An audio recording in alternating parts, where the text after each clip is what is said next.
Santa Cruz del Islote has an area of just 1% of a square kilometer in size, where 816 people squeeze their entire lives. The island is so full that a guy does his daily workout routine near a dog feces, and chaotic life here creates new adaptations.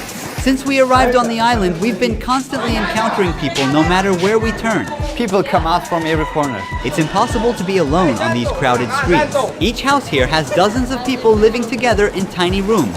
How many people live in this room? About 10. This is an average room of an average house. You will be shocked when you see how other people live. But these people have a much bigger problem than these houses, which makes life so extremely terrible here. Welcome to the most densely populated island on Earth.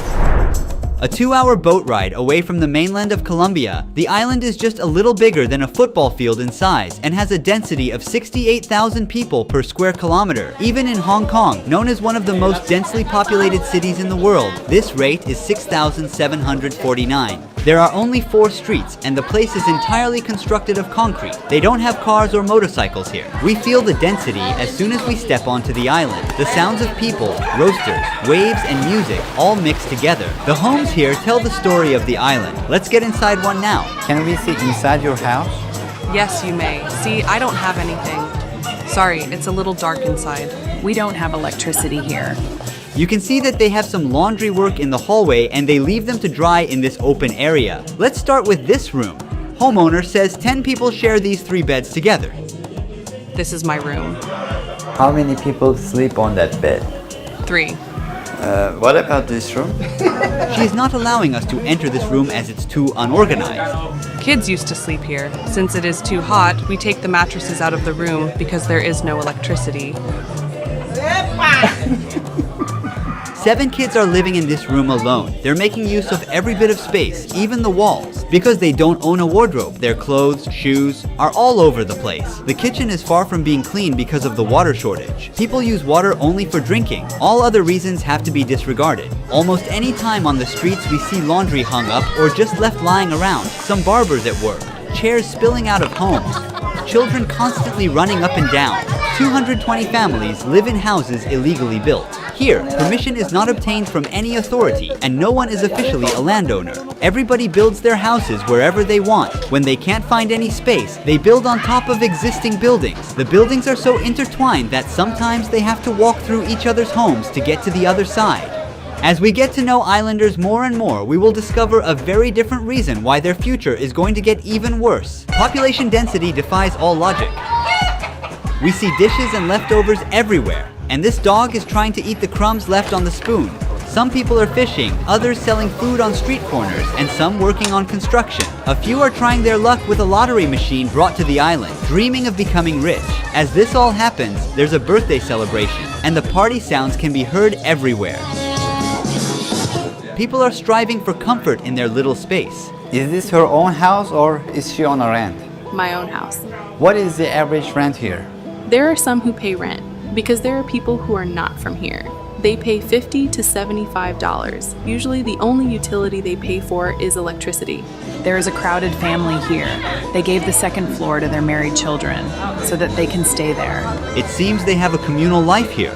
For you to have a better understanding how small this island really is, I came to the furthest side of it and I will walk to the other side. And while doing that, I'll start a timer.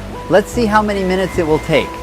We're trying to find our way among the maze-like narrow streets. Privacy is impossible here because with every step we pass through someone's life. Kids dominate this island's population. Even a space of 4 or 5 steps turns into a vast playground in the imagination of these children. Island has 1 school, 1 church, 1 clinic, 1 hotel, 1 restaurant, and 3 markets. 200 years ago, none of these streets, this chaos, garbage, mosquitoes, and the people were here. According to a legend, some fishermen discovered this island and spent the night here when it was too late to return. Then they decided to settle here with their families after sleeping well without mosquitoes. It was later artificially enlarged by compressing coral rocks, seashells, and waste year after year. It took less than 2 minutes. We met a 94-year-old lady who witnessed everything here. Was she born on this island? She never left, not even a single day. Fishermen first came from the Baru region. They started to expand the islet, and in 100 years the islet became like this. There were no motors back then or anything like that, only small canoes with paddles. If you remember it correctly, when I was born there was only this house and a few more houses. The rest was nothing. We are blessed to be located on the world's second largest coral reef with its amazing, amazing sea life. Waves that rise 20 to 30 meters in the open ocean are reduced to merely 25 to 30 centimeters when they reach our shores. Look, all that you see around the island, up to 5 or 6 miles off the coast, is surrounded by pure coral. We're safe here. How many people live here? 2 families live here. Each family consists of 6 members, 12 people in total. Where is the kitchen? The kitchen. The stove goes here. That's not a problem. We cook with propane gas. Dogs can't grow anymore once they hit a certain size because of not getting enough nutrition. Life here is really limited for every creature. Here, we meet the nurse who has helped almost everyone come into the world healthy. 40 years of delivering babies. How many babies? Oh my goodness, I've lost count. I don't even remember.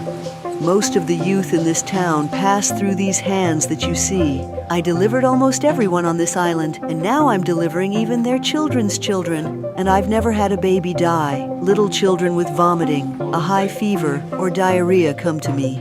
I tell them what to do or which medicine to take. I'm like a doctor. Everyone knows me here. The lack of modern healthcare services on the island poses a risk in emergency situations. But as you will understand by the end of the video, their real problem is so much more vital. By the way, according to the locals, the average life expectancy on the island is 85 to 90 years. My sister died at the age of 103. People get to go beyond these limits only after they lose their lives because there is no cemetery on this island where people can bury their loved ones as there is no land to dig. After the corpses are toured around the square with a ceremony, they are then taken to the mainland by a boat and buried there. What is the average age for girls to get married or have a child? Typically, girls are 16 years old when they have their first children. This also applies to their children when they get to that age. There is no family planning and the population keeps growing rapidly. How many kids do people usually have?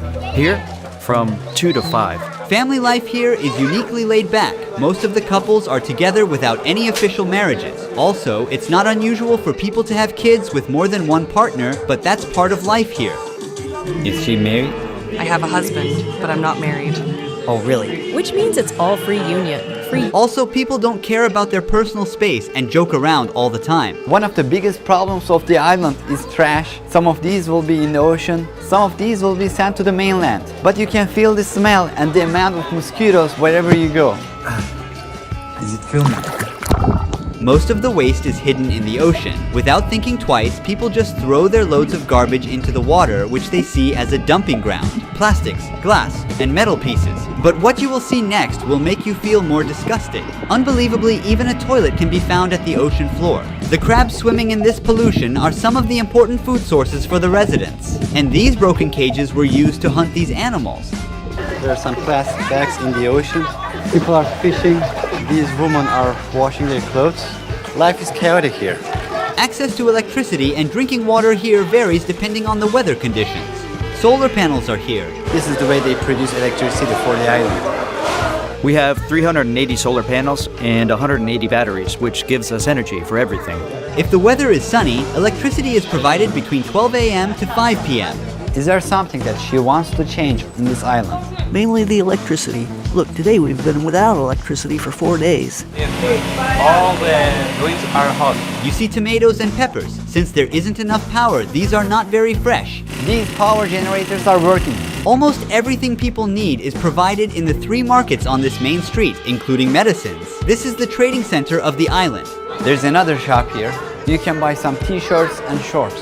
We have a lot of wind here.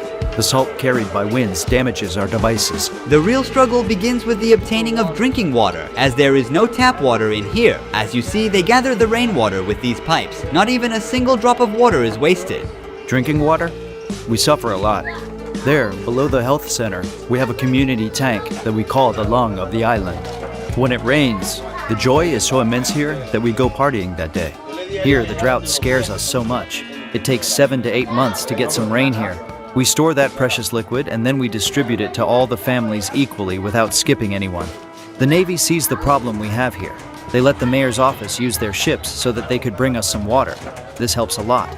Now we have some water. All the tanks are full because it is rain. Also, the island doesn't have any sewage system. Even though rain means good news in terms of water supply, rainfalls are bringing life into the edge of a chaos. Since the enlarged areas of the island are not solid, hurricanes or a heavy rain makes houses and streets unusable. What does he not like about this island? The only bad thing is the rainy season.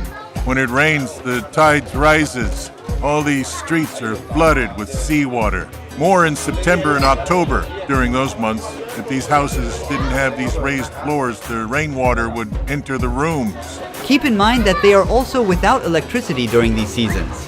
We are at the heart of Santa Cruz del Islote. This is the only monument on the island, and it is called La Patrona. Monument protects us from hurricanes. We are inside the small church of this settlement. It seems like it needs some repairing. Are you the priest? I am the leader. There are many young kids on this island. What will their future be like? After they finish primary school, they don't go on to further studies. Their parents don't have the means to send them to the mainland. So there are 240 students on this island and 12 teachers. Welcome to the only school on the island. This is a classroom for the grade 1. Since there is no school in the neighboring islands, students from there also come here, and their school service is of course a boat. Every young boy here loves playing soccer, even the girls. What do you want to become when you grow up? A soccer player. Where do they want to play? In Madrid. The Paris team. In Argentina.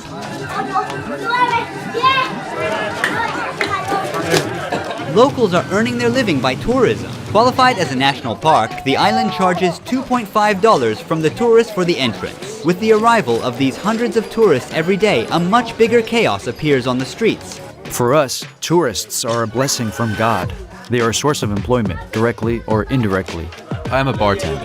What is the average salary or profit for a person here? It depends very much on the season.